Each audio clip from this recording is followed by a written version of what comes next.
안녕하세요, 달래자입니다.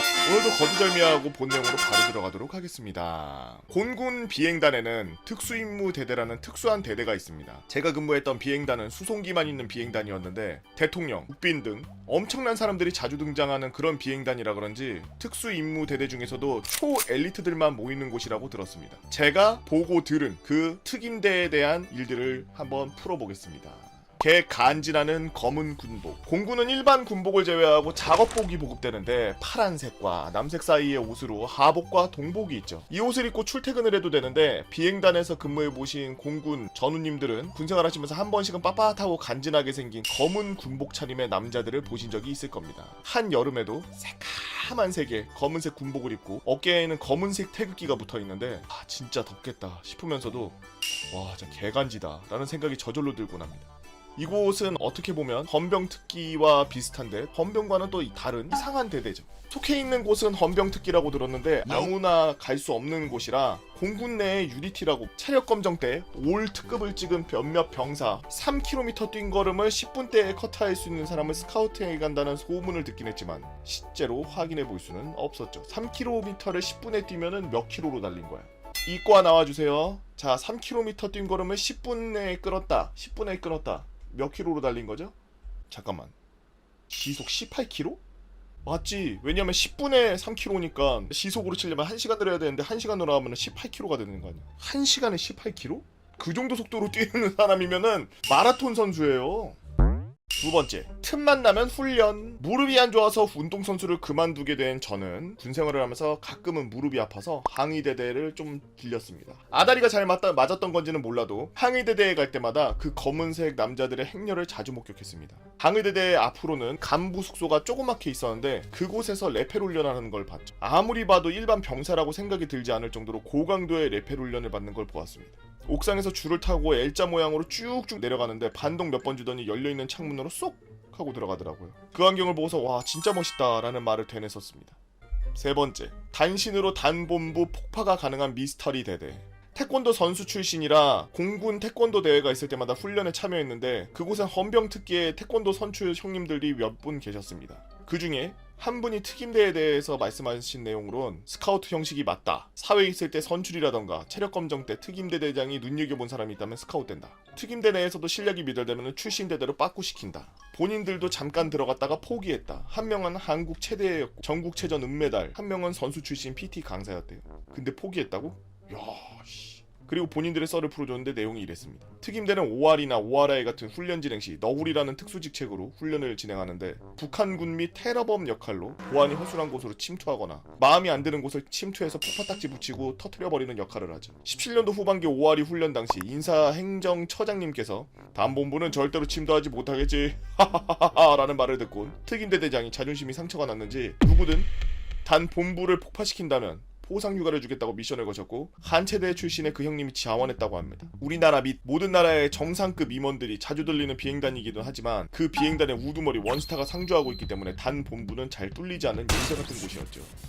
단본부는 모든 문이 패스라는 출입증을 찍어야 문이 열리는 구조였으므로 정문, 측면 2개의 문을 제외하고는 웬만해선 잘 들어갈 수도 없는 곳이었습니다. 하지만 그 형님은 단본부 측면 문 옆에 있는 유류 탱크에 올라가 2층 창문으로 뛰어서 어찌어찌 들어갔으며 검은 군복을 벗고 미리 안에 입어둔 정상적인 군복 차림으로 단본부 내를 돌아다녔고 높은 사람이 있을 법한 휘황찬란한 방에 들어가 테이블에 있는 OS를 하나 집어먹고 빈 봉지를 테이블 위에 살포시 올려놓고 그 위에 포파딱지를 하나 붙이고 유유히 빠져나왔다고 하더라고요. 하지만 알고 보니 그곳은 특임대 대장이 마음에 안 들어했던 인사행정처가 아니라 단장실이었고 훈련 진행 시 반을 표시하는 팻말을 전부 가려뒀기 때문에 본인도 몰랐다고. LTE 수신기로 들려오는 아찔한 그 소리. 현 피해 상황. 단장실 폭발로 인한 단본부 폭파. 그 자리에 안 계셨던 단장님은 수신기 너머로 들려오는 본인의縄張り가 습격당했다는 말을 들으시고는 개극대노하시며 여러 참모진들을 반으로 찢어 죽여 놓으셨고 특임대대장은 또한 그 화를 면치 못했기 때문에 결국 포상은 개 물거품이 됐다는 얘기를 들었습니다. 아니에요. 인사행정처를 폭파하나 단장실을 폭파하나 어차피 폭발물 붙이고 나왔으면 그 건물 대폭발 일어났을 텐데 뭘. 네 번째, 이놈들은 괴물이 분명하다. 이것은 제가 실제 보고 경악했던 일입니다. ORI 훈련 시 야간 기지방어를 서야 되는데 짬 찌끄레기들부터 외곽방어, 중간짬은 지역방어, 완고짬은 직감을 섰죠. 외곽방어는 말 그대로 비행단의 외부 세계를 구분해놓는 펜스를 지키는 거고, 지역방어는 어디인가 있는 해당 진지 번호를 지키는 거고, 직감은 그냥 자기 반에서 대기하고 쓰고 논다는 그런 대체 인력입니다. 18년도 여름 처음 겪어보는 ORI 훈련에 야기방을 외곽 방어대로 서게 되었는데 벌레 물리고 덥고 난리도 아니었죠. 그렇게 어둠이 짙어져가고 멀리서 누군가 걸어오길래 문어를 외치면서 대인수화를 진행했습니다. 정지 손들어, 뒤로 돌아, 개보거, 노돌리, 피스, 경계 중 이상무. 그래 수고한다. 이거 너네들 나랑 얘기 좀 하나 하자.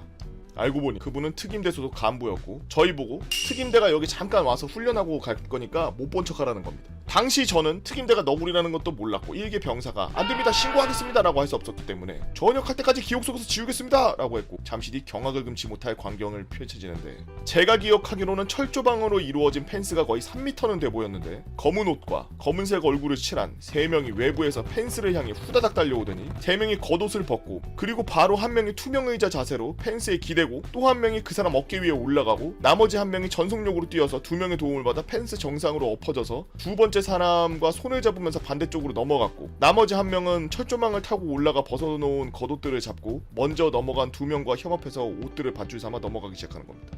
이게 뭐야?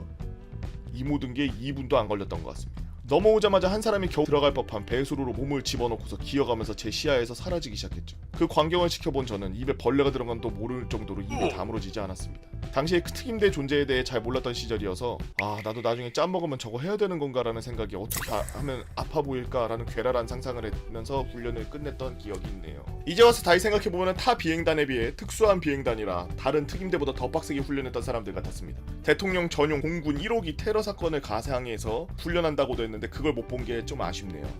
지금도 어디에선가 태양빛에 검은 옷 입고 고생하고 계시는 특임대분들 덕분에 안보가 한 단계 더 상승합니다. 항상 감사드립니다. 참 특임대 들어가면은 막 뭔가 멋있고 그럴 것 같지만 참 한편으로는 그냥 오지게 진짜 임무를 위해서 개고생하다 나오는 그런 부대다라고 생각하는 게 더 편할 것 같아요. 진짜 얼마나 힘들겠어. 하지만 우리들은 또 각자 있는 곳이 가장 힘든 곳 아니겠습니까? 나 개빡셌어. 군대 이제 갔다 온 사람들 국룰이지. 내가 있던 데가 제일 빡세. 어디 가서 꿀 빨았다는 말 안 하잖아. 고생했다는 말. 안녕하세요 개보건님. 지루한 아침 근무 시간 썰랑썰레덕에 잘 보내고 있는 유튜브 구독자입니다. 해군 이야기가 왕왕 나와서 10여 년 전 제 군 생활이 떠올라 이렇게 사연 남겨요. 10년이 좀 넘은 이야기라 디테일이 좀 떨어질 수 있지만 사연 자체는 사실에 기인함을 밝힙니다.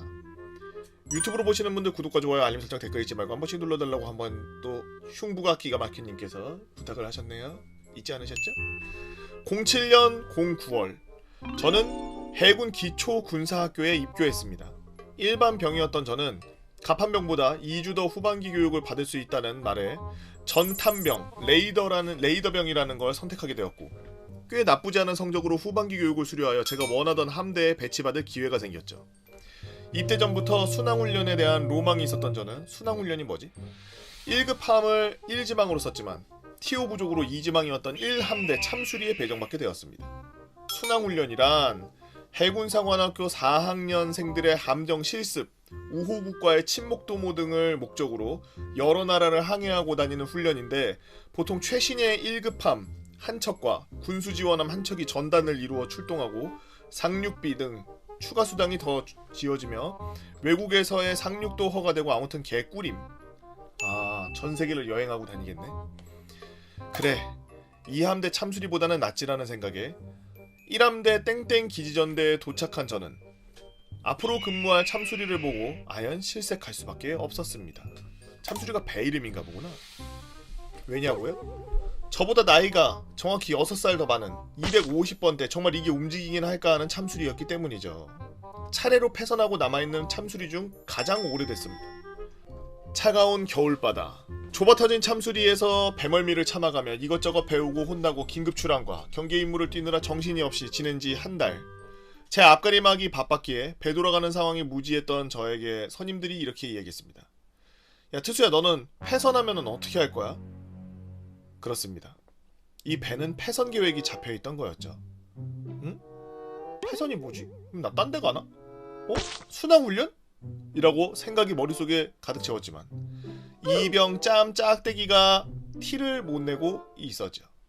아무튼 그렇게 진해로의 마지막 항해를 마치고 저희 배는 진해 패선관리대 소속으로 넘어가게 되었습니다. 여기서 간략히 설명드리자면 해군은 패선할 정도로 오래된 함정을 우후국의 선의 목적으로 헐값에 공여하는 제도가 있죠. 저희 배가 그 대상에 포함되었고 기왕 남주는 거 깨끗하게 줘야 되기 때문에 함선의 무장 제거와 새로 도색하기 위한 패선 관리대로 왔고 그 소속으로 소위 깡깡이라 불리는 청락 작업을 반복하는 생활이 되었습니다. 뭐 다른데 외교 때문에 뭐 주고받고 뭐 그러나봐요. 우후국들끼리. 그곳의 일상은 매우 단조로웠죠. 따뜻할 때는 나가서 청락 작업이라고 깡깡이 두어 시간 하고 나머지 시간은 복지관에서 만화책 빌려보거나 같이 패선하러 온 옆 참수리와 족구를 한다든지 시간을 보내고 있었지만 이병 짬찌르끄레기였던 저는 하루종일 육상식단 사역을 갔다 오거나 하기에 일쑤였습니다. 그래서였을까요? 당시 중위였던 참수리 부장님과의 개인 면담에서 다른 선임들은 배선관리대에 남겠습니다. 육상으로 가겠습니다. 라고 한 반면 순항훈련으로 머릿속이 가득 차있던 저는 순항훈련 1급함 큰배! 라는 생각에 저는 큰 배를 타고 먼 바다로 나가고 싶습니다! 라고 말했죠. OCS 출신 부장님의 능력이 좋았던 걸까요? 당시 아시아에서 제일 큰 만든 지 1년도 안 된 티오도 없는데 굳이 만들어서 해군 최신의 함정 바로 독도함으로 전출을 가게 되었습니다. 독도함을 처음 봤을 때의 그 웅장함이랑 배 진짜 크긴 하다. 사람 요만하네. 무슨 크루즈선만 하네. 개 크네. 하지만 독도함은 상륙함으로 순항훈련과는 거리가 상당히 멀었고 전력화도 얼마 되지 않아서 전력화 훈련과 최신의 함정다운 각종 공개 행사의 연속이었죠. 그렇게 정신없이 함정 생활을 한 지 10개월쯤 됐을까요? 12개 국가에서 50척 이상의 함선이 참가하는 대한민국 국제관함식이라는 10년에 한 번 하는 어찌 보면 대한민국 해군에게 가장 중요한 아주 큰 행사가 잡히게 되었고 평소 함교에서 레이더 관측과 전투정보실의 정보를 함장님께 전달하는 전화수 임무를 수행하던 저는 관함식의 꽃이었던 해상 사여시 오하열을 맞추기 위해 함장님 바로 뒤에서 함선 간의 거리를 20초 단위로 전달하는 전화수 역할을 수행하게 되었습니다. 해상 사열은 관함식의 꽃답게 각종 시연들이 많았죠. 비행 갑판에 타고 있던 수백 명의 관람객들의 탄성을 자아내게 하는 수많은 시연은 저는 모든 상황이 가장 잘 보이는 함장님 바로 옆에 30cm 뒤에서 정말 가릴 거 하나도 없이 전부 깨끗하게 한 번에 구경할 수 있었죠. 지금 생각해보면 진기한 경험이었습니다. 차근차근 행사들이 진행되었고 이제 함포 사격과 시스쿠아 발사할 차례였습니다. 시스쿠아가 무슨 미사일인가 보네. 근데 표적이 되어야 할 부위가 있어야 되는 자리에 많이 보던 함정 한 척이 있는 겁니다.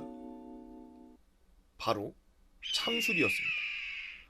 좀 더 실감나게 한다고 예행 연습 때 사용하던 부위가 아니라 적 군함이라는 상황에 부여해서 패선하는 참수리를 가져다 놓은 거였죠. 거리가 거리인지라 긴가민가 하고 보고 있는데 망원시야로 식별할 수 있는 거리가 되어서야 알게 되었습니다. 바로 제가 찼었던 바로 그 참수리라는 걸요. 당시 진해 패선관리대의 무장이 해제되고 패선이 완료된 초기형 참수리, 그건 제가 타던 배밖에 없었으니까요. 그렇게 참수리는 짜여진 시나리오에 맞게 FF와 DDH의 함포에 벌집이 되었고 아유 좀 그냥 읽으면서도 가슴이 아프네. 화약이라도 실어놨던지 펑펑 소리를 내며 연기와 화염이 스멀스멀 피어올랐습니다. 때마침 날아온 링스로부터 시스쿠아 대한미사일이 발사되었고 저는 제가 타던 참수리가 눈앞에서 폭파하는 걸 생생하게 목도하며 알 수 없는 미묘한 감정을 느끼면서 행사가 마무리됐었습니다. 저는 행사를 마치고 유공으로 대령 상장을 받게 되고 이 일을 계기로 하지 말아야 될 생각을 하고 마는데 사연이 채택된다면 전문화사 임관 5개월 차 천안함 사건이 일어나서 한 달 동안 바다에 떠 있었던 썰, 마스트에서 소녀시대 다비치, 원더걸스 SG 워너비 인순이 등 연예인 본썰, 배에 떨어진 600개의 별딱지 등 한번 풀어보도록 하겠습니다. 감사합니다. 라고 흉부가 기가 막혀님이 올려주신, 내가 타던 배 미사일 맞고 폭파된 썰 잘 봤습니다. 참 기분이 이상할 것 같네. 나는 글을 읽으면서도 참수리에서 근무하고 있을 때 약간 그 좁은 데서 막 서로 비집고 막 그러고 있으면서도 패선이라는 그 절차를 밟고 있는 거를 알고 있지만, 눈앞에서 내가 타고 내가 맨날 닦고 내가 깨끗하게 막 이렇게 색칠하고 그랬던 그 배가 내 부대원이 아닌 다른 부대나 아니면 다른 함선의 다른 그런 뭐 무기에 의해서 완전 걸레짝이 돼가지고 터지는 모습을 보면은 참 그냥 상상하는 것만으로도 마음이 너무 아픈데. 그 뭐 무슨 저 원피스에서 고잉 메리오 그냥 배였을 뿐인데도 그 고잉 메리오가 떠날 때 그 슬픔? 해군 썰은 참 저희 썰랑썰레에서 극소수예요. 100개 중에 한 5개 있나? 한 4개 있나? 그만큼 아주 귀한 썰들이 많습니다. 그만큼 좀 해상에서 이루어지는 에피소드들이 그렇게 크지 않고, 그리고 또 전략적으로 좀 이렇게 일반인들에게 알리면은 조금 안 되는 그런 부분들이 분명 좀 있겠죠. 그리고 실제로 배정받아서 가는 인원들이 해군 인원들보다는 병사들의 비율이 훨씬 많은 육군 썰이 더 많은 게 맞겠지만, 참 씁쓸하면서도 우리나라가 그래도 해군력이 다른 나라에 꿀리지가 않거든요. 뭐 독도함도 타셨다 그러고 또 이후로 계속 전문화사로 근무하셨다는 거 보니까 재밌는 썰이 많이 나올 것 같은데, 다음 썰 기대해 보도록 하겠습니다. 흉부가 기가 막혀님 썰 감사드리고요. 중간중간에 사진과 그림이 들어가 있습니다. 필승! 안녕하십니까? 평소 썰랑썰레를 즐겨보고 있는 시청자 중 한 명입니다. 필승! 직접 그린 참수리콘 중 하나죠. 제이가 본인이 직접 그렸대요. 잘 그리네. 다른 분들의 썰들을 재밌게 보다가 저도 떠오른 썰이 하나 생각나서 풀어볼까 합니다. 저는 14년도 군번 해군 부사관으로 근무했으며 당시 구축함과 상륙함 2년씩, 그중에 구축함은 해외 파병 청해 20진에 참가했었죠. 꽉 채워서 근무하고 정기 인사로 인해서 새로운 근무지로 발령가게 되었습니다. 새로운 근무지는 바로 선봉함대 1함대였으며 2번의 수상함 근무에 이어 다시 수상함 근무로 참수리 고속정으로 1인 직별장, 병과장에 배속되었습니다. 이게 참수리호인가봐요. 생각보다 되게 작네, 참수리. 처음에는 이 참수리 고속정으로 배속된다고 미리 언급받게 되었을 때 그동안 크고 중염급 이상의 함정에만 생활하던 제가 이런 배에 잘 적응할 수 있을까 하면서 걱정을 많이 했었으나, 연식은 오래되었지만 잘 빠지고 그 날렵한 자태를 보았을 때 가슴이 벅차오르는 것이 느껴지고, 실제로도 금방 배정된 고속정 사람들과 어울리며 잘 적응하게 되었습니다. 다들 고속정이 힘들고 빡세다고들 안 좋게 보시는데, 솔직히 일정은 힘든 게 있지만 저는 개인적으로 구축함, 상륙함, 고속정 중 고속정 때가 제일 즐거웠죠. 부사관이라 그런 게 아닐까요? 아무튼 전입 당시에 배가 수리기간이었으며 그 중에 마무리 단계로 바쁘게 일과가 돌아가고 수리가 완료되어서 각종 훈련 및 점검을 무난하게 받은 뒤 대망의 출동지로 나서게 되었습니다. 이때 출항하면서 통신장님께서 한 가지 충격적인 사실을 말씀해 주셨는데, 제가 사투리 좀 잘 못하더라도 이해해 주세요. 야 땡땡아, 니 근데 우리 배가 고정편대인 건 아나? 네? 고정편대? 그게 뭡니까? 응? 니 모르나? 아무것도 모른 채 흑색 하사 계급모 위로 물음표를 나타낼 만한 표정으로 대문자 통신장님은 저를 보며 딱한 표정을 지으면서 설명을 해주시더라고요. 그 설명을 말씀드리자면, 고속정들은 2개당 한 편대로 편성되어 있는데 함대에는 땡개의 편대가 있고 우리가 마지막 번호 편대다. 편대들은 서로 돌아가면서 지정된 지역으로 출항의 임무를 수행하러 간다. 그렇게 해서 서로 휴식과 출동을 번갈아 가는 걸 로테이션이라고 하고, 육군의 경계 근무 개념인데 시간이 아닌 기간이 다른 걸로 설명할 수 있대요. 고정편대란 어느 지역에 일정 기간 머물면서 그 기간 동안 교대 없이 주둔하고 기본 땡주가 아닌 땡달에서 땡달 주기이며 함정 수리로 인하여 함정 복귀 시 다른 편대가 교대해줘야 하며 수리 후 다시 같은 지역으로 같은 주기로 대기하는 편대를 보고 고정편대라고 한다. 체류 기간이 길어서 수병, 해군 병사는 휴가를 나갈 수가 있으나 간부는 수리 기간을 제외하고는 휴가를 못 나간다. 평일에는 일과 후 외출 가능, 자차 보유자에 한해서 주말 외박, 사전 보고하 가능하다. 단 6번 사항일 경우 고속정의 대기 태세를 지키는 한 이루어져야 한다. 5분 대기조 개념이래요. 이 설명을 듣고 나서 어차피 고속정 타게 됐는데 뭐 어떻게 라고 예상은 했었지만 역시 휴가 얘기를 들으니 머리가 좀 지끈지끈 거리는데 이어서 막타에 두통이 제대로 왔습니다. 아참, 참고로 우리는 따로 정해진 영해 숙소가 없다. 가면 돌격관이라고 작은 건물 하나 있는데 거기서 방 배정받고 들어가서 살면 돼. 예? 그럼 영내 생활을 해야 된다는 겁니까? 영해 숙소가 없어? 웰컴 투 피양편대. 그렇습니다. 초이마사 때 6개월 정도 해봤던 영내 생활을 이곳에 와서 다시 시작하게 된 거죠. 알고 보니 장기 출동으로 아예 함대에서 기존에 배정받았던 영해 숙소를 빼라고 하고 저희 편대만 쏙 숙소 배정 제외 부대 공문이 쓰여 있더라고요. 정말 나중에 함대 복귀해서 수리 기간에 군부대에 운영하는 이동 장병 숙소에서 하루에 5,000원씩 돈 내면서 생활했습니다. 이동 장병 숙소가 있어 또 따로? 아무튼 그렇게 영내 고속정 생활에 익숙해질 때쯤 여기서 영내라는 거는 그러면은 배 안에서 생활하는 건가요? 그러면? 배에서 생활하는 거야? 아, 한국은 제 생활관이 따로 있어요. 일이 하나 터지게 됩니다. 출동지는 포땡의 어느 작은 항만 방어부대. 출항 후 점심이 조금 넘은 시간 목적지에 도착하고 입항하자마자 짐을 내리고 편대장님의 재량하에 저희는 주말을 끼워서 월요일까지 휴무를 하게 되었죠. 마침 주말에 배에 찾아와서 제가 담당하는 장비에 대해 공부를 하려던 저에겐 여유가 생긴 셈이었습니다. 그렇게 다음날이 되고 점심 식사 후 휴식 시간에 돌격관 휴게실에서 편대 사람들과 함께 탁구를 즐기고 있었습니다.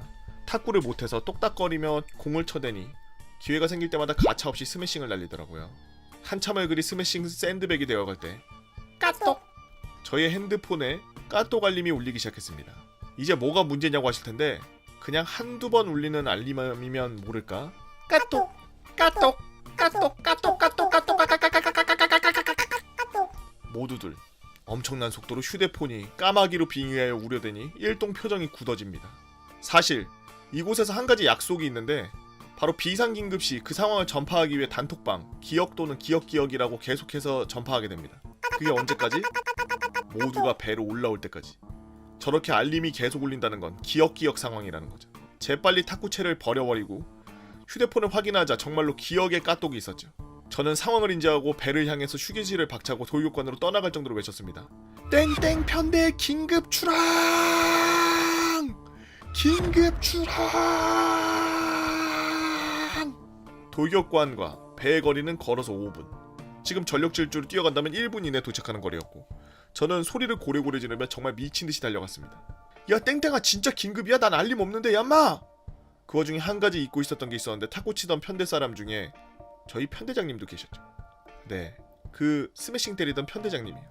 제가 미친듯이 나가자 편대장 및 이하 수병 간부들도 어안이 벙벙한 채 뒤따라서 달려나왔고 배와의 거리가 얼마 안 남았을 때 느긋이 배로 향하고 계시던 우리 추기장님, 상사님이 저를 보시고 뒤따라 달려가던 편대장님 간부들, 수병들을 뒤따라오서 다 미친듯이 달려오기 시작했습니다. 야! 아니 진짜 긴급이냐고! 으아 긴급 출항! 뭔데 지금!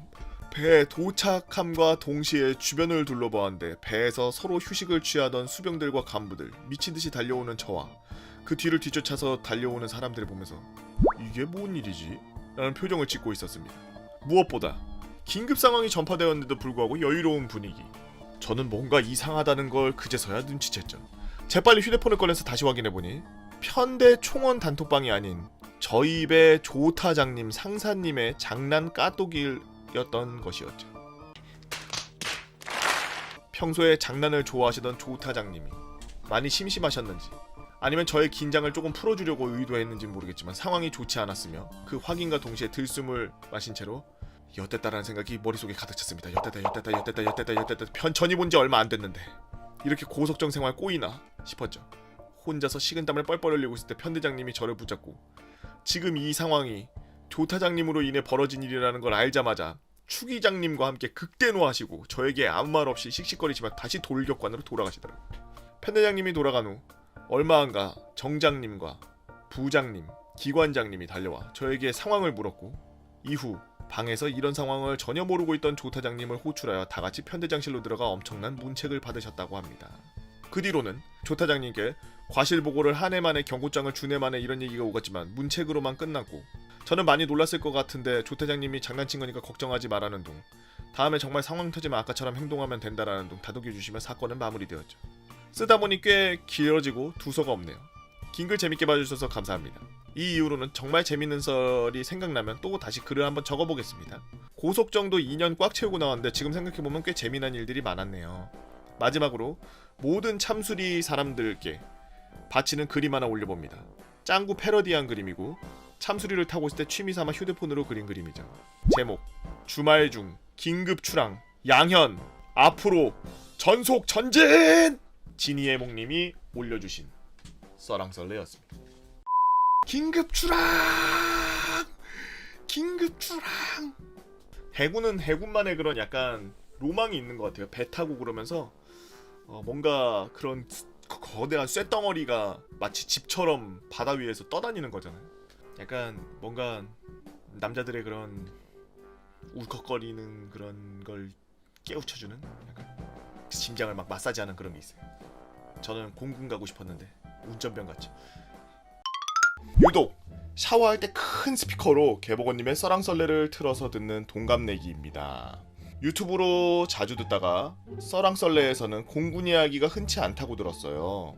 공군은 규모도 작지만 제각기 하는 임무도 달라서 서로의 업무를 잘 알지 못하는 경우가 많습니다. 편할 때는 한없이 편하다가도 사이트에 올라간 장병들을 보면 불쌍하기 그지없죠. 희귀한 공군썰에다가 그 중에서도 극소수만 할 수 있었던 공군 CCT에 대해 이야기를 풀어보려고 합니다.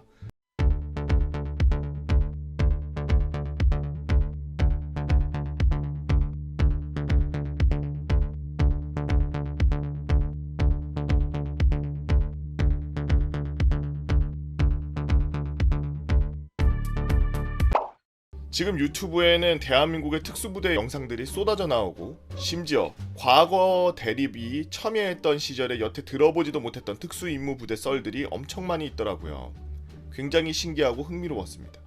그런데 현재 진행형인 공군의 CCT의 직접 경험썰이나 관련 유튜버는 단 한 명도 없습니다. 지금 나와 있는 자료들은 국방부 공식 영상이거나 타 특수부대원들의 간접 경험썰, 그 외의 어그로성 영상이 전부죠. 아마 이 썰이 유튜브 최초의 CCT와 같이 생활했던 직접 썰이 아닌가 생각되네요.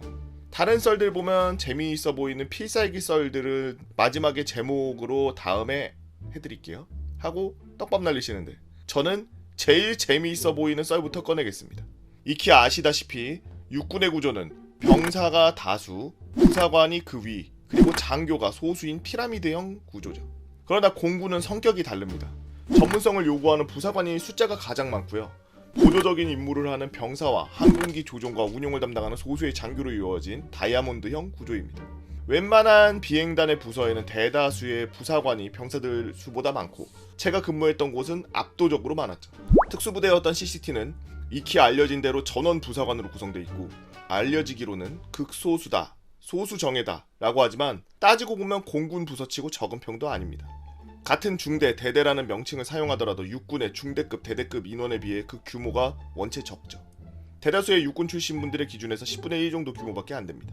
이게 그거밖에 안 돼? 라고 할 정도로 숫자라 무슨 1중대, 2중대 나눌 인원도 안 됩니다.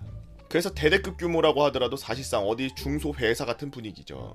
그만큼 시설도 좋고 타군에 비해 강압적인 분위기는 그나마 덜합니다. 물론 병사분들 입장에선 아닐 수도 있겠죠. 제 입장에서도 아니었습니다. 여튼 극소수의 정예부대라 굉장히 특별하고 은밀한 존재일 것이다 라기보다는 그냥 원래 공군이 소수입니다. 물론 임무는 공군 내에서 은밀하고 특수한 걸 하긴 하지만요. CCT의 근무 환경은 사무실도 좋은 건물에 초식동물 같은 장교들 사이에서 육식동물 같은 존재이다 보니 군내에서의 대우는 좋습니다. 군복부터가 다르고 당시 일반 전투모가 대부분이었을 때 유일한 베레모를 썼고요. 거기다가 빨간색이니 비행단 내에서 특수 오브 특수로 보였을 겁니다. 그분들이 당직을 서면 병사 내무실도 긴장 바짝 탔을 거예요. 하지만 뭐 특수부대라고 난폭하거나 아나무인하지는 않았습니다. 같은 부사관 기술을 가지고 있고 선후배 따지는 건 똑같은 그냥 부사관이었죠. 다만 그들끼리는 조금 빡셌습니다. 병사가 없는 전원 부사관의 외부 터치가 적고 아까 같은 부사관이라고는 하지만 CCT 부사관은 웬만해서는 함부로 대하지 못했죠. 유튜브 영상 보시면 아시겠지만 특수부대 얼굴이 아니었던 사람들도 들어가면 그렇게 변하더라고요. 이건 아마 모든 특수임무 하시는 분들이 다 그럴 것 같습니다. 약간 도끼 품은 얼굴 같은 걸 말하는 거죠. 눈이 살아있고 약간 둥글둥글하지 않고 막 우선 볼이 쏙 들어가면서 이렇게 표정이 굳어버리니까. 더군다나 공군은 야전 훈련을 하거나 행군 훈련이 없고 담당 업무에만 정통해야 하는 것이 군생활이라 육군분들처럼 까맣고 힘들게 생긴 장병이 거의 없습니다. 솔직히 공군 장병들 다 피동피동 뽀얗게 생겼어요. 그에 너무 대조되는 CCT는 까맣고 눈빛이 개또렷합니다. 공군에는 그런 게 있습니다. 공군 임무가 어차피 자대 가면은 본인 임무만 하고 훈련 안 받는 걸 알기에 훈련단에서 진짜 호되게 굴리죠.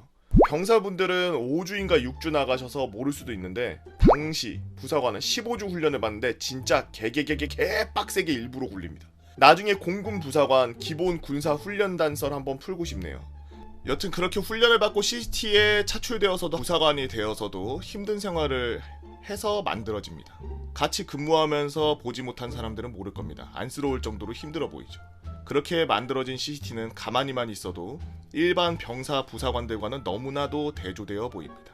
그래도 같이 웃고 떠들면서 재밌을 때는 좋은데 긴장 타야 할 때는 좀 무섭긴 했습니다.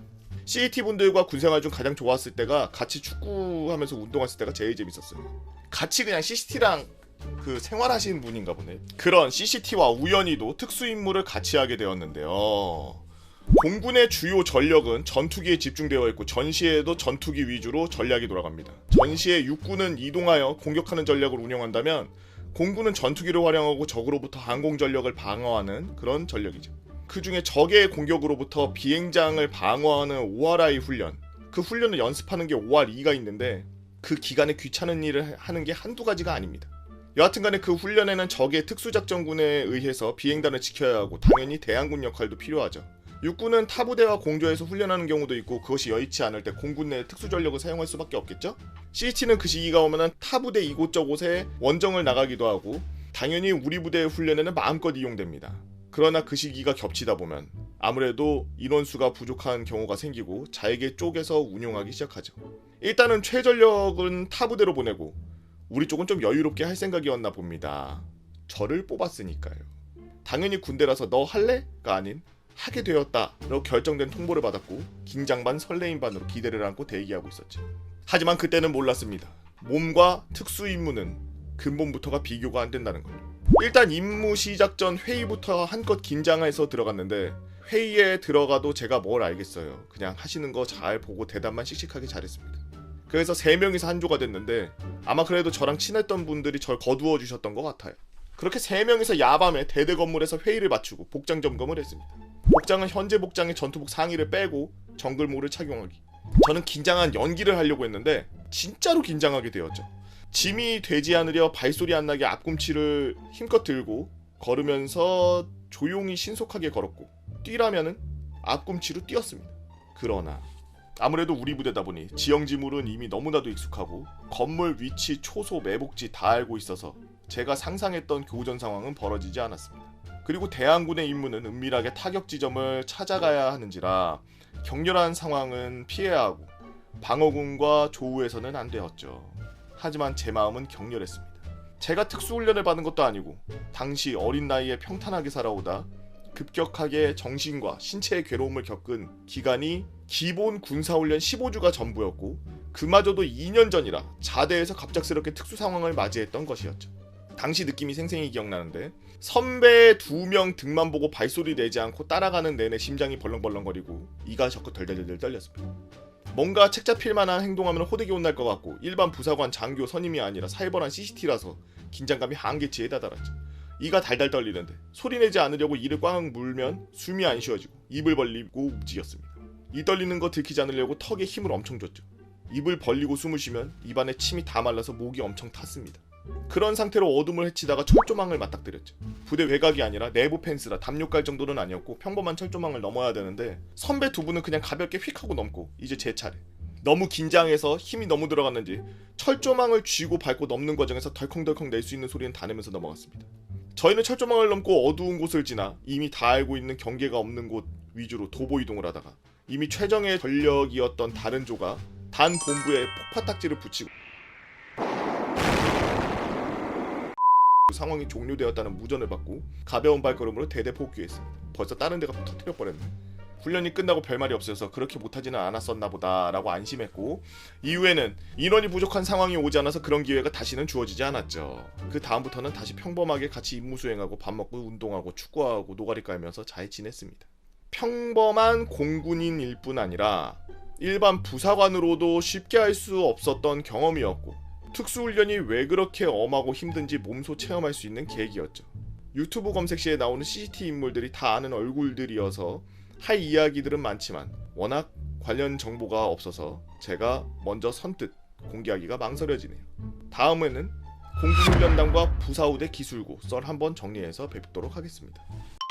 의경설을 풀고 싶은데요. 의경은 다른 군인들이랑 돌아가는 시스템 자체가 달라서 이야기 중간중간에 조금 막히는 부분이 많아서 의경이 돌아가는 시스템이랑 썰 조금 풀어볼까 합니다. 09군번이에요. 첫 번째, 의경은 자체 계급이 따로 있다. 원래 계급은 2경, 1경, 상경, 수경 순인데 지휘관들이 관여하지 않는 이상 자체 계급에 의해 부대가 돌아갑니다. 걸레, 소대 청소, 페트병에 물뜨기, 걸레장, 걸레 관리 및 걸레 대신 맡기, 티그시겠죠? 맡기겠죠? 차초, 기대마라고 하는 의경 버스 관리 및 공용구역 청소, 장비, 여러 장비를 관리함, 그리고 교양, 교육 및 구타, 여러 기수의 옷 다리고 구두 닦기. 차초 플러스 장비가 보통 한 묶음이고 교양이 가끔 포함될 때가 있습니다. 중간은 밭대기라고 부르는데 무전병 및 전달사항 전하기, 기수 열애, 혼자 조용히 놀기, 열애 기수, 후임 데리고 놀 수 있고 심하게 놀 수 있습니다. 철야 근무 때 클럽을 간다든지 놀이동산에 간다든지 이렇게 할 수 있는 근무지가 따로 있더라고요. 네? 클럽을 가요? 두 번째, 신병에게 냉동을 사주는 육군의 문화가 의경에서는 어떨까요? 경찰서에도 매점이 있습니다. 근데 경찰들을 대상으로 판매하는 거라 그냥 동네 구멍가게고요. 그래서 육군에서 PX 데려가는 거랑 약간 다른 전통이 있죠. 바로 방범을 나가가지고 치킨을 사 먹이는 거예요. 방범 나가면 고참이 신병에게 물어봅니다. 훈련소랑 경찰학교 벽제에서 2달 동안 있다가 자대 왔으니까 너희 통장에 20만원 정도 있거든? 너희가 치킨을 사면 우리가 치킨집 데려가 줄게. 어떡할래? 그런데도 먹을래? 신병들은 치킨 맛은 그리운데 배도 안 고프고 돈도 쓰기 싫어서 먹고 싶진 않은데 거절하면 왠지 찍힐 것 같아서 먹겠습니다 라고 합니다. 감사합니다 잘 먹겠습니다 라고 말하면 치킨을 먹습니다. 고참들 것까지 자기들이 사는 건데 고참들한테 이렇게 해서 점수 따는구나 헤헤 하면서 지갑을 다독이며 중대 복귀하면 고참이 이 새끼 방범 한 번 갔다 오더니 빠졌네 라면서 갈굽니다. 이경이 중대 내에서 얼굴이 활짝 펴있으면 그냥 갈굽니다. 차라리 그 돈으로 공원 비둘기한테 모이나 줄걸. 세 번째 이야기, 의경은 일정표가 없다. 시위 신고 기간은 720시간에서 48시간이라 720시간에서 48시간이 뭐죠 이게? 자, 중간중간 이해 안 되는 거 있으면은 유튜브로 보시는 여러분들도 댓글에 저건 무슨 말이에요 이렇게 써주시면 아마 의경 출신 분들이 밑에다가 자세하게 댓글 달아주실 겁니다. 720시간 48시간이라서 그런지 당일 저녁 점호가 끝날 때쯤 다음날 일정을 경찰청에서 공문으로 알려주죠. 그러면 행정병이 취침 준비가 끝난 각 소대마다 들어와서 작은 목소리로 08시 20시 미 8군 근무복에 기동복 지참 이러고서 말하고 나갑니다. 중간들이 일어나서 열애들에게 내일 근무지를 전달하죠. 내일 08시 20시 미 8군 근무복에 기동복 지참이라고 하십니다. 열애들은 핸드폰을 몰래 사용한다고 전달 사항을 잘 못 듣기 때문입니다. 네 번째, 의경들의 개인정비 시간. 의경은 주말이 없습니다. 그래서 개인정비는 휴무나 시간이 많이 비는 교통, 방범 때 많이 해야 되는데 제가 상경이 되기 전까지는 휴무는 3-4달에 한 번 있을까 말까였고 교통, 방범은 2경 때 달에 한 번 정도 있을까? 1경 이후로는 겨울이라 시위가 줄어드는 주 3에서 4회 정도 방범 활동했던 것 같네요. 개인정비 시간은 1시간 30분 정도인데 없는 거나 마찬가지죠. 근무에서 복귀 후 벌레는 짐들을 소대로 올리고 짐 정리 후 활동복으로 갈아입고 취사 사역을 하러 내려갑니다. 와, 진짜 막 쓰이는구나. 취사 사역이 다 끝나면 뒷뜰에서 담배 타임을 가지는데 올라가서 행정반에 보고를 해야 되기 때문에 담배를 피지 않아도 기다려야 됩니다. 그때가 걸레들에게는 타소 동기들이랑 이야기를 잠깐 나눌 수 있는 유일한 시간이죠. 소대로 올라오면 이제 씻어야 하는데 공용구역인 샤워장을 교양이 청소를 하고 있네요. 그럼 교양한테 누구누구님 혹시 지금 씻어도 되겠습니까? 라고 물어보고 허락받고 씻습니다. 그럼 고참이 청소하고 있는데 미쳐가지고 샤워를 해? 라는 등 후사리 받으면서 날림으로 샤워하고 소대 청소에 돌입하죠. 차초 겸 장비 겸 교양은 복귀하자마자 기대말을 청소하고 행정반의 최루액 분사기를 반납하고 씻고 열애들 옷 다림질하고 구두 광내고 그리고 공용구역 청소에 돌입합니다. 개바쁘네. 기수열애와 열애는 몸만 딸랑올랑합니다. 다 알아서 걸레들이 다 올려주죠. 그리고 복귀 후 TV를 보거나 단련장실에서 운동 또는 2층 침대에 수건으로 가리막 만들어서 누워서 핸드폰하고 놉니다.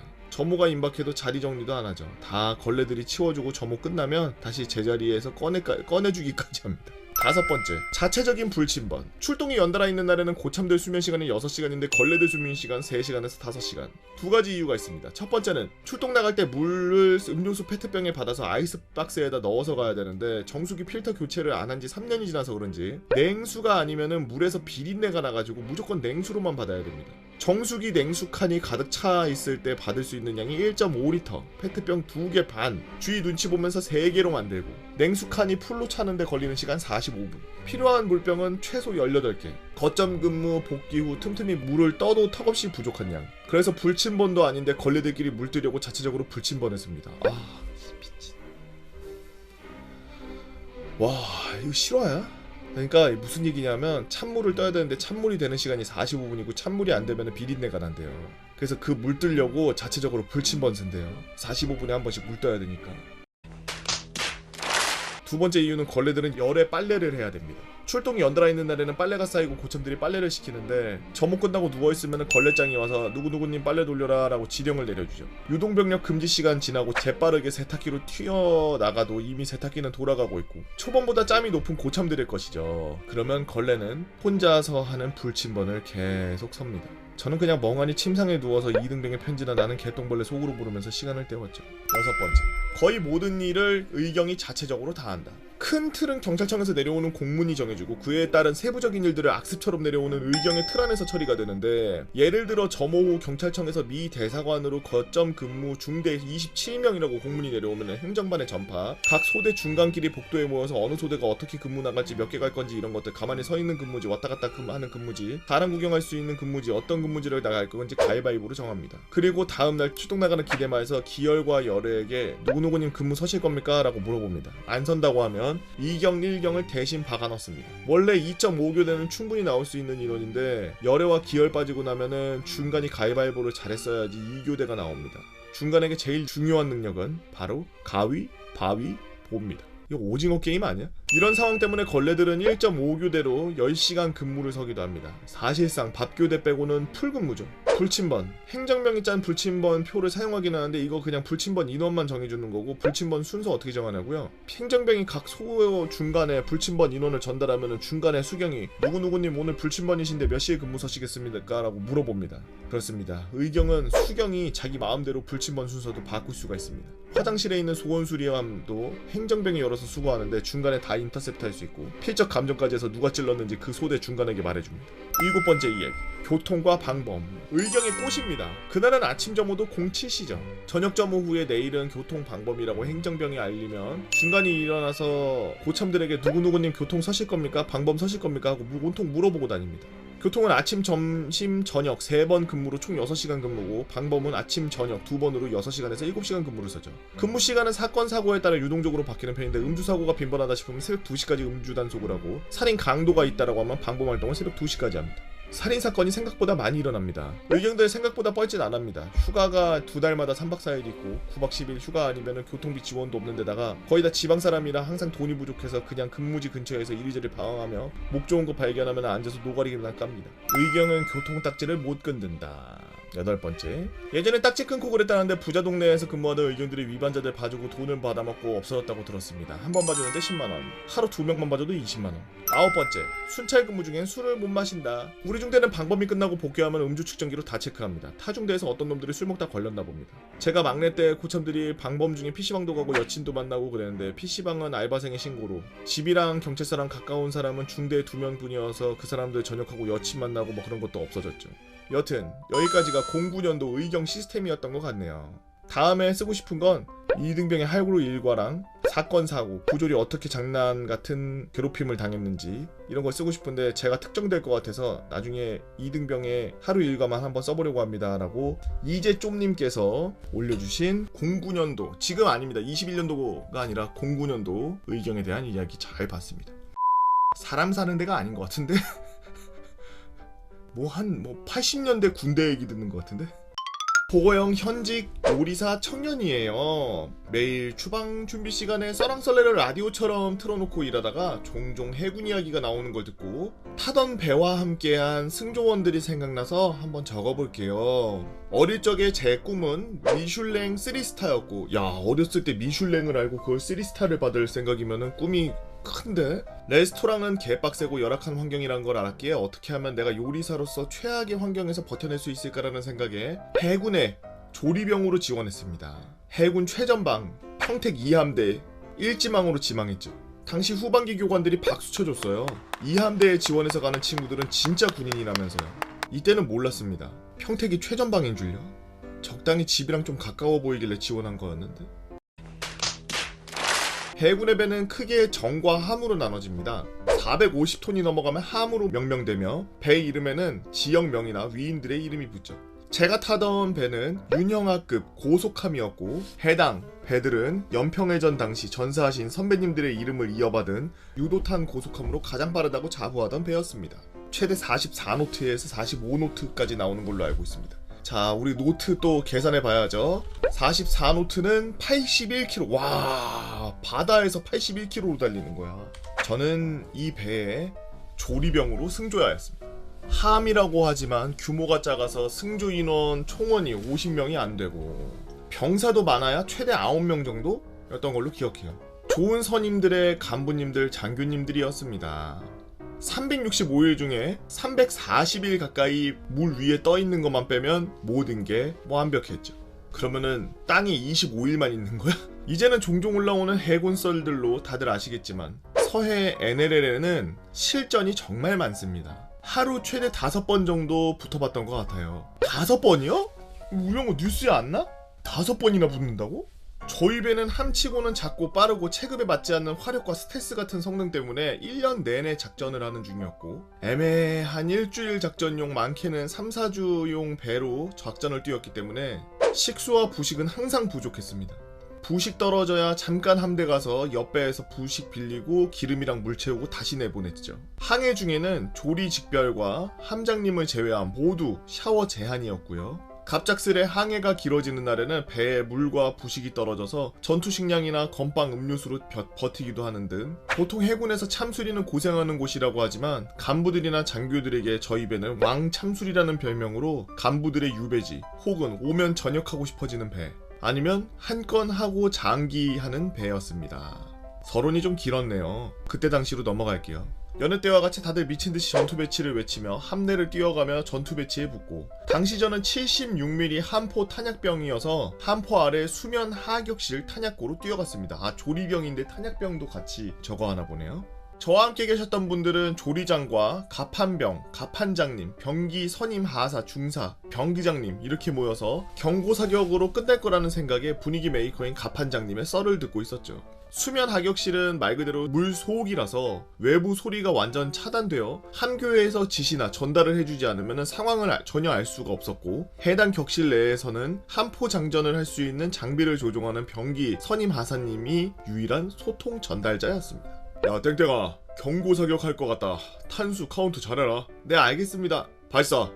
한 발, 두 발, 세 발, 12발 나갔습니다. 잼 걸렸습니다, 병기장님. 아씨, 땡땡아, 가자. 솔직히 이때는 교전 중이라 머릿속이 하얗고 나가면 죽을 수 있지 않을까 하는 마음에 불발탄 처치하다가 대가리 날아가지 않을까라는 생각이 반이었죠. 성인 3명만한 길이에 쇳덩이 불발탄 처치봉을 들고 고속항해 중인 함수 함포 앞에서 병기장님의 지시를 기다리면서 혼자 낑낑거리면서 연기가 피어오르는 함포 주둥이에 불발탄 처치봉을 살짝 거쳐두고 쳐라! 칩니다! 최대한 함수 끝에서 함포로 봉을 직선으로 쳐들고 함포 쪽으로 달려가면서 봉이 탄 끝에 닿는 듯한 느낌이 들 때 바로 엎드려서 눈을 감았고, 다행히 탄은 터지지 않고 가판에 기스가 나던 말던 봉을 질질 끌어대며 그대로 함내로 복귀. 복도에 봉을 집어던지고 다시 탄약고로 뛰어 내려가고 그동안 한미 함포로 계속 교전 중이었습니다.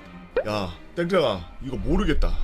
그리고 나 다치면은 네가 장비 운영해야 된다. 병기장님은 불발탄이나 다른 상황들 봐야 되니까 네가 이거 전부 다 해야 돼.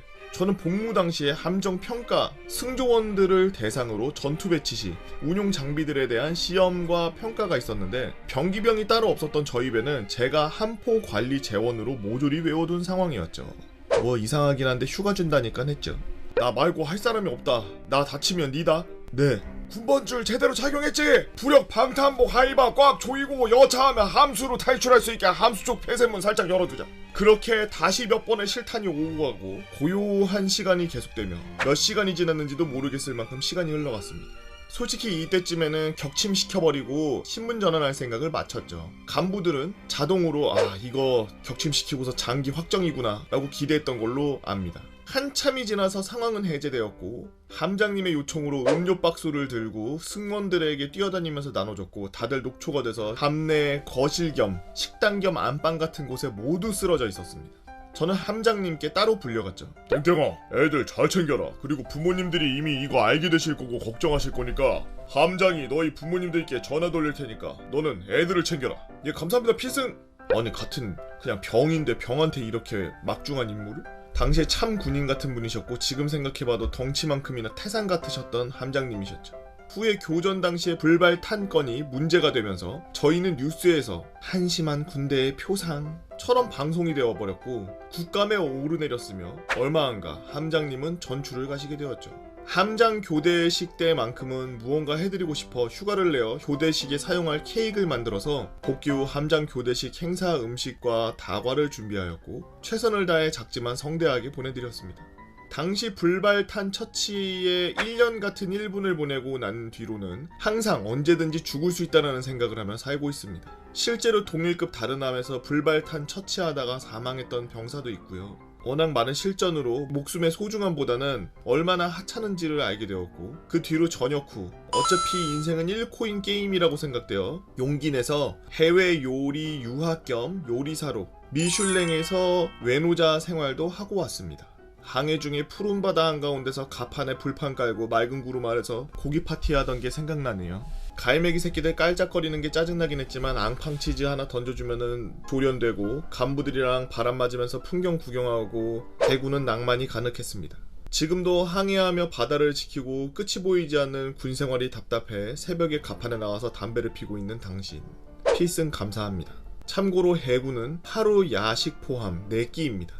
부식비가 잘 나와서 진짜 오만 거 다 했죠. 배에는 불을 못 쓰는 대신 전기로 가능한 조리기구들이 있는지라 새벽에 공부 겸 과자도 좀 구워보고 마카롱도 하고 야식으로 파스타에 닭발에 별걸 다 해봤는데 어디까지 써도 되는지 애매해서 써보기는 하지만 나중에 기회가 또 된다면 항해 중에 승조원 전체 담배 다 떨어진 썰, 대위에게 쌍욕 박은 썰, 불식 업무 온 기무대 후임 MP4 SD카드 걸린 썰, 택배 까보니 핸드폰 있던 썰 등 한번 써보도록 하겠습니다 라고 호놀룰루18님께서 올려주신 썰랑썰레였습니다.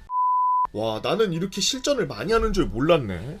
그냥 보통 북한 애들이 NLL이고 나발이고 그런 거 없이 여기 우리 거야 막 이러고서 막 내려와가지고 쇼하고 그럴까봐 서로 경고방송하고 대치하는 상황일 거라고는 생각을 해봤는데 하루에 4-5번씩 이렇게 실전으로 총 쏘면서 서로 부딪히고 이럴 거라고는 생각을 못했는데 참 대단하네요. 만약에 그렇게 안 했으면은 지금 서해에서 고기 잡고 동해에서 고기 잡고 이러시는 분들 북한 애들 선박이 갑자기 내려와서 다 줄줄줄줄 끈으로 묶어가지고 북한으로 데리고 올라가고 그럴 수도 있는 건데 우리나라 해군들이 그 북쪽 한계선을 계속 막아주면서 대한민국을 편안한 아침이 오게 해주시는 이런 고생들, 이런 얘기를 들었을 때 아 진짜 저런 걸 하고 있었구나 라고 느끼는 게 정상이에요. 어디 가서 군대 갔다 오면 놀러 갔다 오는 거잖아. 시간 많잖아. 거기서 공부하면 되지. 군캉 쓰잖아. 이딴 개소리 하는 사람 있으면 발로 차셔도 합법인 거 국회의원님들이 당정해 주십시오. 여러분, 정갈부대 잘 아시죠? 정갈부대가 KCTC라고 하는 과학화훈련단의 대항군, 북한군의 역할을 하는 대항군의 부대 이름이 전갈부대예요. 어떤 부대가 와도 자진몰이 장단으로 탈탈탈탈 다 털어버리는 이 괴물들 말이에요. 저도 여러 썰들을 보면서 낄낄거리고 있었는데 이거는 좀 재밌을 것 같아서 제가 한번 준비해봤습니다. 바로 KCTC에서 근무하고 있는 장교들에 대한 이야기죠.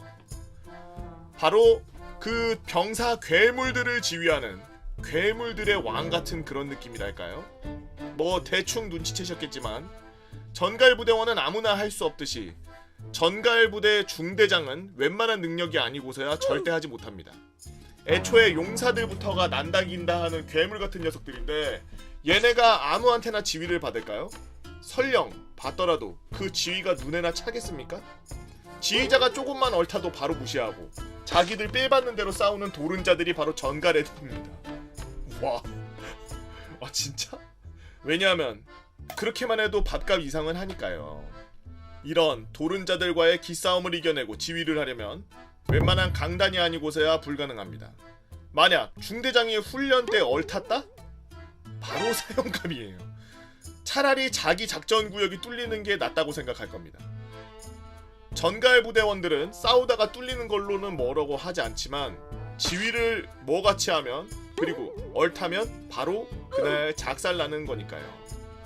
왜 이럴 수밖에 없냐 하면 전갈부대는 지금까지 대대급, 연대급 전투훈련에서 한 번도 패한 적이 없는 무적의 부대이기 때문이죠.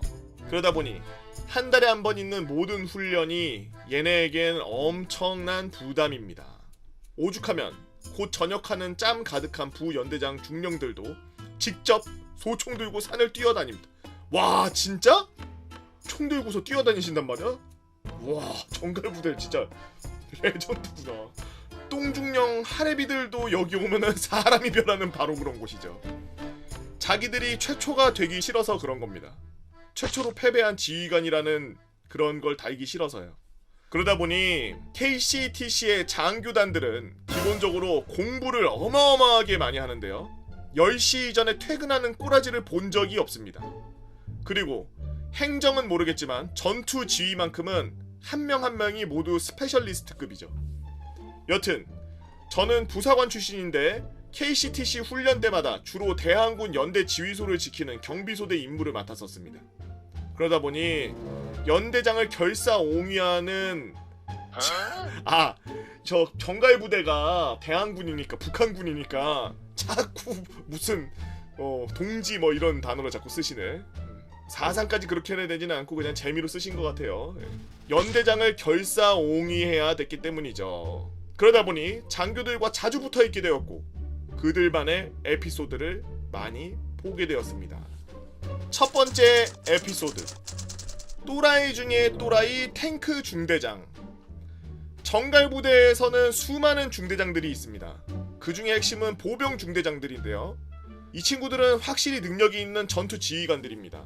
근데 그 사람들이 그냥 뛰어넘는 또라이 중대장을 본 뒤로는 모든 중대장들이 다 양반으로 보이더라고요. 바로 그 주인공이 대항군 연대장의 라스트 펀처 탱크 중대장이었습니다.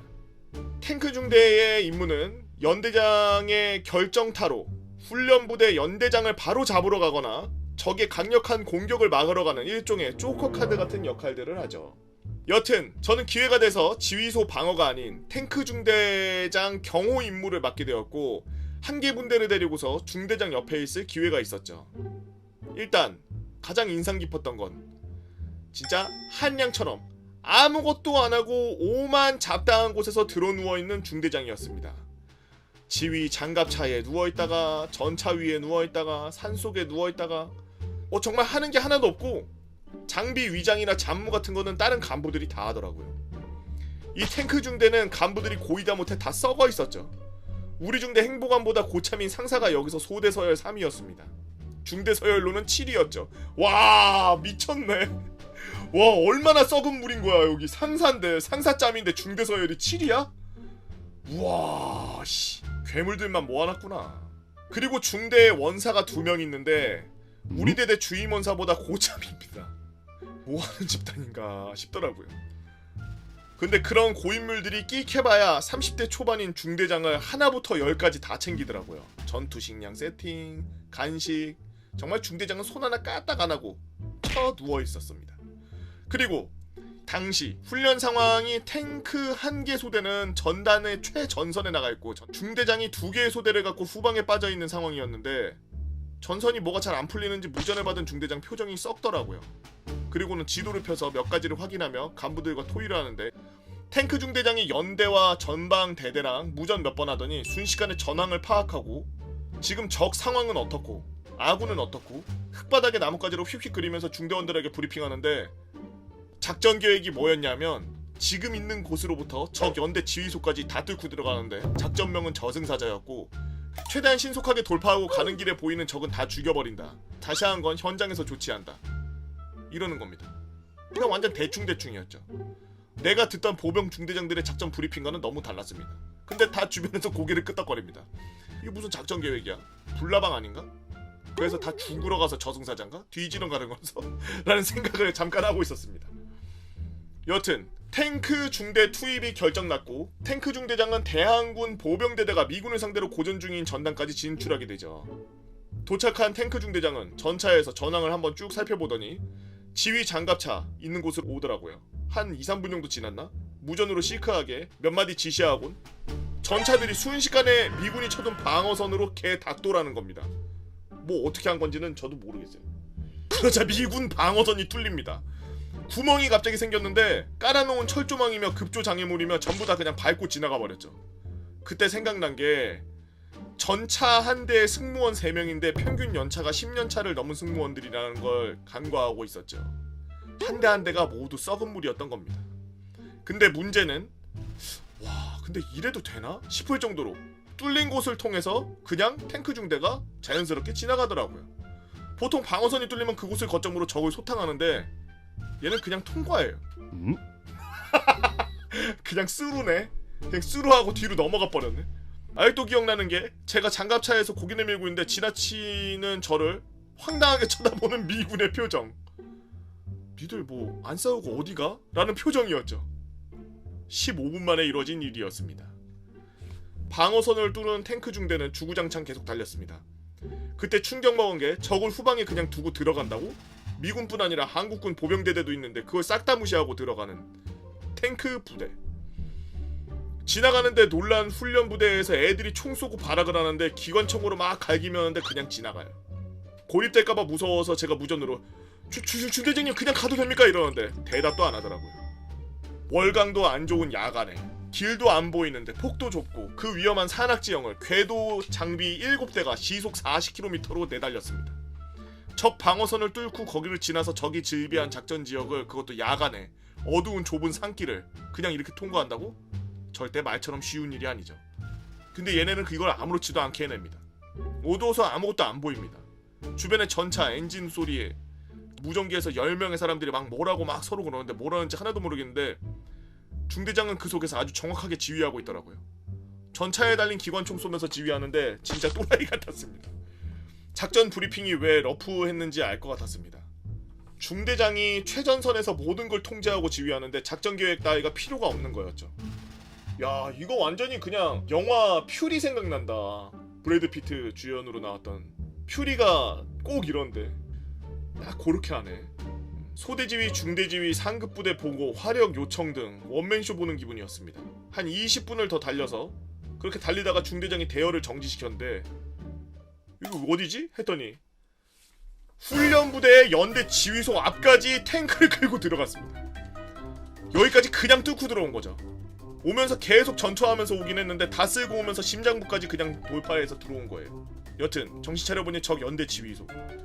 저는 훈련부대 연대장 잡을 수 있다는 기대감에 장갑차에서 뛰어나가려는데 갑자기 중대장이 전차들 진지점령시키는 겁니다. 반대 방향으로요. 연대장을 잡을 수 있는 절호의 기회인데 오히려 전차들 진지 잡는 모양새가 훈련부대 지휘소를 보호해주는 모양새로 변했습니다. 뭐지 이거 배신하는 건가? 했는데 알고 보니 지휘소 터질까봐 놀란 훈련부대 전차 중대가 지원오는 걸 미리 예상하고 기다렸다가 오는 족족 전부 다 터뜨려 버리더라고요. 단 10분 만에 훈련부대 전차가 전부 모조리 완파됐습니다. 그랬더니 통제부에서 통제관이 와서는 정갈 탱크 중대들을 전부 다 완파시켜버렸습니다. 이유는 모르겠지만 아마 훈련이 조기 종료되면 안 되니까 그런 것 같더라고요. 보통 훈련 중 사망 판정받으면 방탄 벗고 사망자 수집소로 이동하는데 탱크 중대는 탱크에서 텐트랑 침낭 꺼내더니 훈련부대 지휘소 뒷산에다 텐트 펴놓고 거기서 자더라고요.